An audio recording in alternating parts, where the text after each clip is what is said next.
Hello students. So in our today class we discuss of applications of law of conservation of momentum. So in the previous class we already discussed about the law of conservation of momentum. We also derived the equation for the law of conservation of momentum, that how the momentum is conserved. Okay, how the momentum initially is equal with the final momentum. Okay, so in our today class we discuss about some application of law of conservation of momentum. So in the previous classes we already studied about the third law of motion, about the rockets and jets and aeroplanes, how the rocket, jets and aeroplanes are working on the basis of the third law of motion, which is action and reaction. So in our today class we again discuss the rockets, jets, the working of the rocket, jets and aeroplane on the basis of the law of conservation of momentum. Already इसको हम लोग third law of motion के हिसाब से discuss कर चुके थे, but आज हम लोग उसको law of conservation of momentum की तरफ से भी हम लोग समझते हैं कि एक्चुअली कैसे वर्किंग होता है, वहाँ पर law of conservation of momentum भी कैसे काम करता है. तो ऐसे law of conservation of momentum क्या था आपका, दैट इज हम लोग डिराइव जो किए थे, that we derive m1u1 plus m2u2 is equal with m1v1 plus m2v2, which is it is the initial momentum and it is the final momentum. Okay, so the initial momentum is equal with the final momentum. And what is momentum? Momentum is equal to mass into velocity. Okay, इतने सारी चीजें हम लोग जाने थे. आज हम लोग डिस्कस करते हैं what are the application of law of conservation of momentum. So first discussed about the rockets. Rockets कैसे काम करते हैं on the basis of this application. So rockets के केस में क्या होता है, जैसे कि मान लो एक रॉकेट का डायग्राम करते हैं.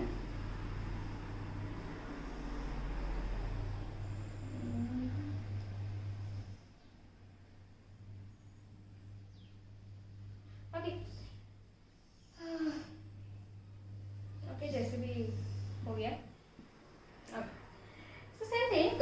In case of the rockets, what happened that the chemicals inside the rockets, जो जितने भी rockets के अंदर chemicals होते हैं, first they burn. Okay, जब भी रॉकेट स्टार्ट होने से पहले क्या होते हैं, पहले जब भी चालू किया जाता है उसके अंदर के जो केमिकल्स होते हैं वो बर्न होना स्टार्ट करते हैं. और बर्न होना स्टार्ट करते हैं इतने जोर की हीट से वो लोग ब्लास्ट करेंगे कि सारे गैसेस जो है वो ऐसे नीचे की तरफ रिलीज हो जाएंगे. कभी भी आप लोग देखे होंगे रॉकेट्स वगैरह में, तो रॉकेट्स वगैरह से नीचे की तरफ से पहले गैसेस जो होते हैं वो ब्लास्ट होकर रिलीज होते हैं. उसके बाद उसके तुरंत बाद जो रॉकेट होता है वो ऊपर की तरफ मूव करना स्टार्ट करता है. So the chemicals are here burn and get blast. Okay, get blast and release in the downward direction with a higher velocity. Okay, वो लोग वो जो जितने भी गैस रहते हैं वो डाउनवर्ड डायरेक्शन में आते हैं with the higher velocity. So at the same time the rocket also move in the upward direction with the higher velocity to balance this momentum. देखो ये गैसेस के अपने कुछ मास है, ये नहीं बोल रहे हैं कि बहुत ज़्यादा मास है, गैसेस के अपने कुछ मास होते हैं. So the mass of the gas, okay, जितने भी गैस के मास होते हैं with the high velocity. Okay, मान लो कि ये जो गैसेस के मास है इनको पकड़ लो m1 एंड वेलोसिटी हो गया v1. ओके, ये हो गया आपके गैसेस के मोमेंटम. देन गैसेस के मोमेंटम के बाद आपका अपवर्ड डायरेक्शन में आपका रॉकेट मूव करता है. सो रॉकेट का जो मास है m2, okay, that is m2 and rocket moves with the velocity v2. Okay, so here we notice that m1 v1 is equal with m2 v2. That means the momentum of the gas released, okay, the momentum of the gas which is released through the nozzle of the rocket. ये part को nozzle बोलते हैं जहाँ से आपका gases release होते हैं. So the gases released from the nozzle of the rocket, okay, with the momentum m1 v1 is equal with the rocket momentum which is m2 v2.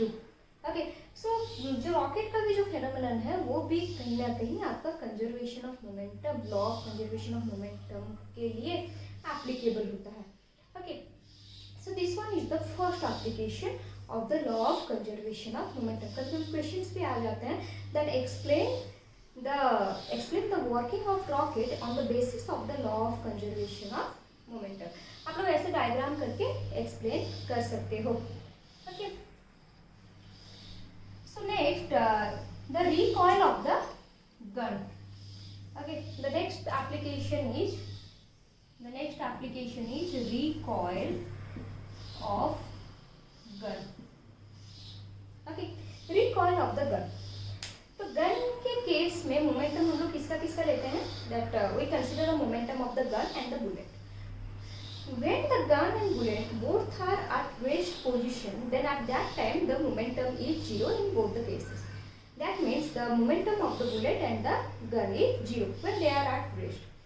Okay, so when we fired a bullet from the gun, जब हम लोग bullet से gun से एक bullet को fire कर रहे हैं,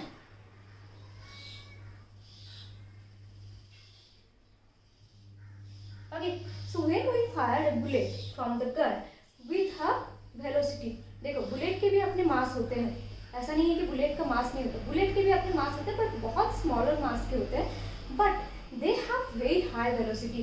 मान लो कि ये जो बुलेट का मास है ये हो गया m1 and velocity is v1। Okay, bullet जैसे ही गन से फायर होता है वैसे ही the gun man also feel jerk in the backward direction. आप लोग जब भी गन को अपनी पोजीशन में रखते हो, जैसे ही बुलेट फायर होता है गन में, आप लोग भी पीछे की तरफ जर्क हो जाते हो। क्यों? Because of the law of conservation of momentum. So how the law of conservation of momentum applicable for the recoil of the gun. ये वाले चीज को हम लोग ऑलरेडी पढ़े हुए थे in the third law of motion, that is action and reaction. मतलब जैसे ही बुलेट आगे की तरफ बढ़ता है दैट इज एक्शन, एंड जैसे ही गनमैन जो होता है वो जर्क फील करता है इन the backward direction, this is reaction. ये चीज हम लोग थर्ड लॉ ऑफ मोशन के हिसाब से पढ़ेंगे। बट इसको law of conservation of momentum की तरफ से कैसे पढ़ेंगे? मान लो कि ये v1 वेलोसिटी के साथ आगे की डायरेक्शन में मूव कर रहा है, so the momentum of the bullet is m1 v1 and gun also jerk in the backward direction and gun having some mass also। तो गन का मास पकड़ लो कि गन का मास है m2 and with some velocity v2, so the momentum of the gun is m2 v2। so here also the momentum, the initial momentum which is m1 v1 is equal with m2 v2। okay, initial momentum that is m1 v1 is equal with the m2 v2। तो ये हो गया आपके gun वाला case. Okay, मतलब before collision, मतलब before firing के, मतलब फायरिंग के पहले दोनों ही रेस्ट पोजीशन में थे, बट आफ्टर फायरिंग जो बुलेट का जो मोमेंटम है वो इक्वल होगा किसके मोमेंटम के साथ? आपके गन के मोमेंटम के साथ। देखो कैसे इक्वल हो रहा है, देखो बुलेट का मास जो होता है वो बहुत छोटा होता है, but in comparison to the bullet your gun mass is larger. Okay, तो यहाँ पर क्या हो रहा है, यहाँ पर ये चीज स्मॉल हो जा रही है, बट ये चीज जो है ये लार्ज है। ये हो गया आपका गन का केस और ये हो गया bullet. Okay, but in the bullet is fired with high velocity, that means ये हो गया आपका large velocity, but the gun man he jerk little in the backward direction, not more. Okay, so ये वाला टर्म जो है यहाँ पर, ये वाला टर्म कम है। तो कहीं ना कहीं स्मॉल लार्ज स्मॉल ऐसे करके दोनों इक्वली एक दूसरे को बैलेंस करते हैं according to the third law of motion and according to the law of conservation of momentum. Okay, so यहाँ पर हम लोग ऐसे भी लिख सकते हैं that momentum of bullet is equal with the momentum of recoil of gun। okay, momentum of the bullet is equal with the momentum of recoil of gun। इसी चीज को बोलते हैं recoil of gun। जैसे ये बुलेट फायर होता है, आप लोग भी पीछे की तरफ थोड़ा सा जर्क हो जाते हैं, जिस फेनोमेनन को हम लोग बोलते हैं recoil of the gun। So these are the basic application of law of conservation of momentum।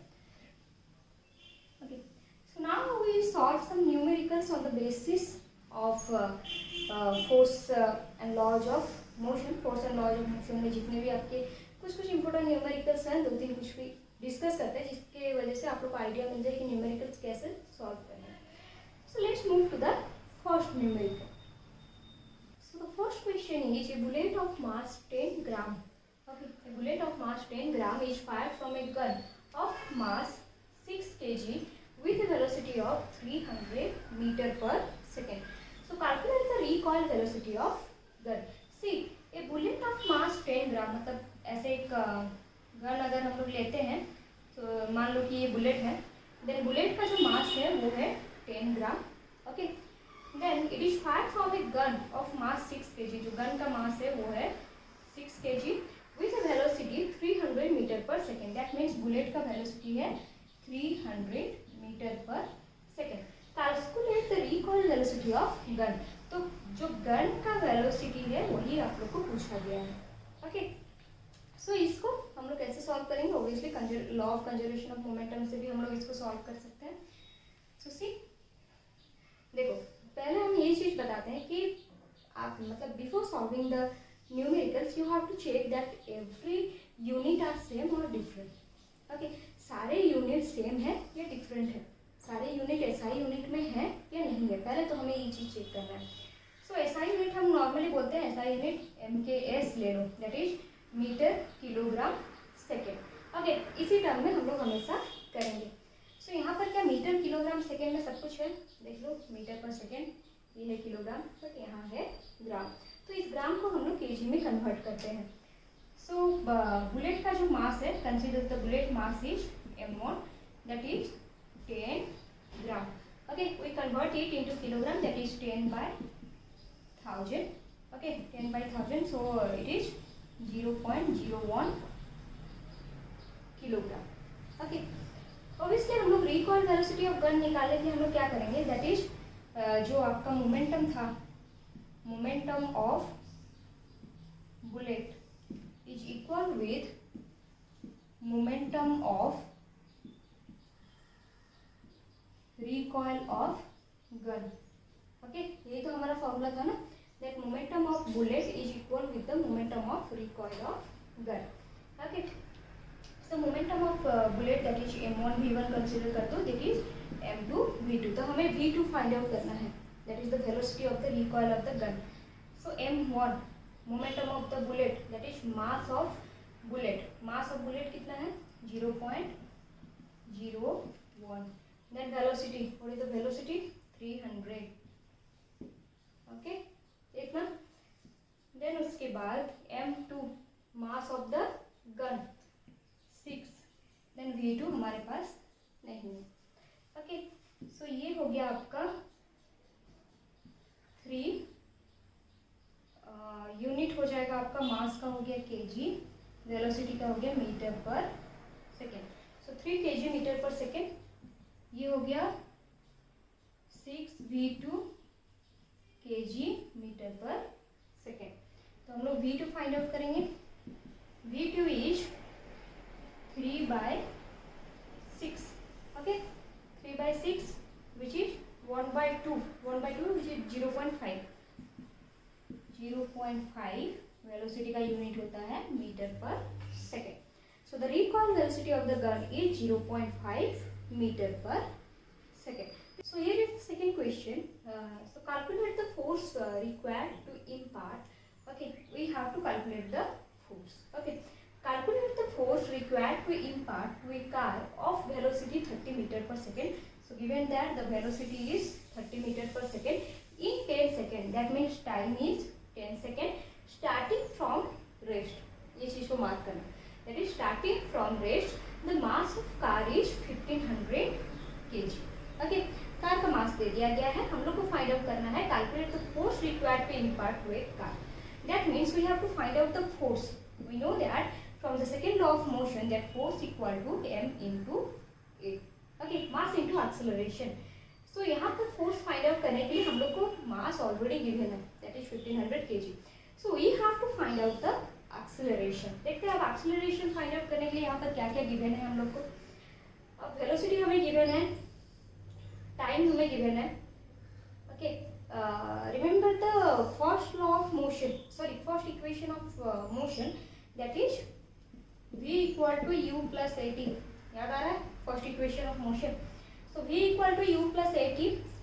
It is the car is starting from rest, मतलब रेस्ट पोजिशन में था, देन कार स्टार्ट किया है with some velocity is 30 meter per second. That means the car having initial velocity is 0. Car का जो initial velocity है ये हो गया आपका 0, फाइनल वेलोसिटी है 30 मीटर पर सेकेंड. तो इसी फॉर्मूले से हम लोग क्या कर सकते हैं, एक्सेलरेशन को फाइंड आउट कर सकते हैं. So v equal to u plus at.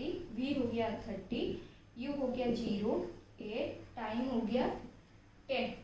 Okay, so 10a equal to 30 and a equal to 30 by 10, 30 by 10 which is 3 meter per second square. So acceleration is 3 meter per second square. So what is force? Force equal to m into a. m is 1500.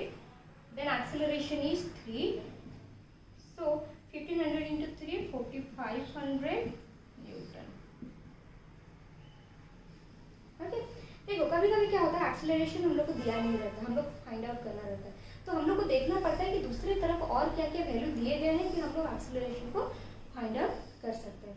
सो ये एक type का numerical हो गया. और भी कुछ इसी तरीके के न्यूमेरिकल सॉल्व करते हैं, क्योंकि बेसिकली आपके सेकेंड चैप्टर में आपके जो न्यूमेरिकल्स आते हैं, law of conservation of momentum और हो गया second law of motion, then momentum के ऊपर भी आ जाते हैं, that is p equal to mv.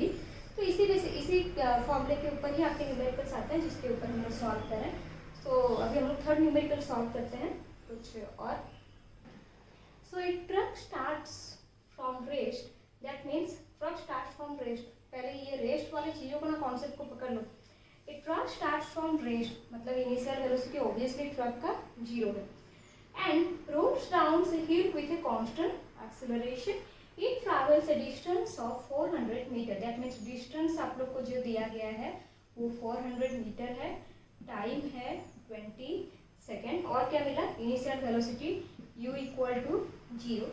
Find its acceleration. Okay, find its acceleration. So हम लोग को एक्सेलरेशन फाइंड आउट करना है. क्या इसमें हम लोग first equation of motion use कर सकते हैं, that is v equal to u plus at, क्योंकि v हम लोग को दिया ही नहीं गया है, यहाँ पर तो डिस्टेंस दिया गया है. सो डिस्टेंस के बेसिस पर हम लोग कैसे, second equation of motion that is s equal to ut plus half at square. So s equal to ut plus half at square. So यहाँ पर वैल्यू आर करते हैं, that is 400.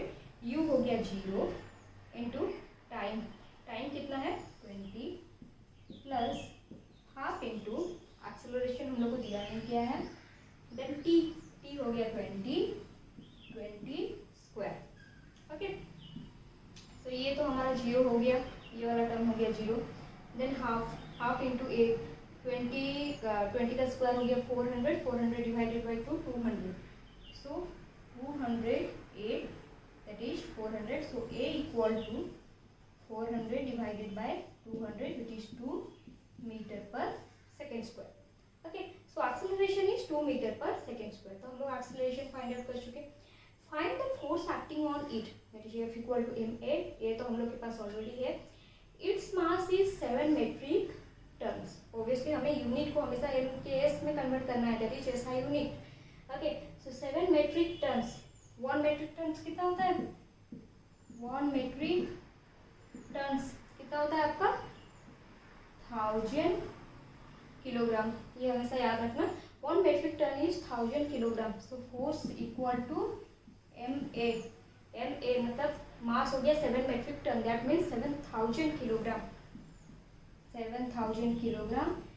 Acceleration is 2 metre per second square. So 7000 into 2, 14000 newton. Okay, so force is our 14000 newton. Okay, so this is the solution for the numerical 3.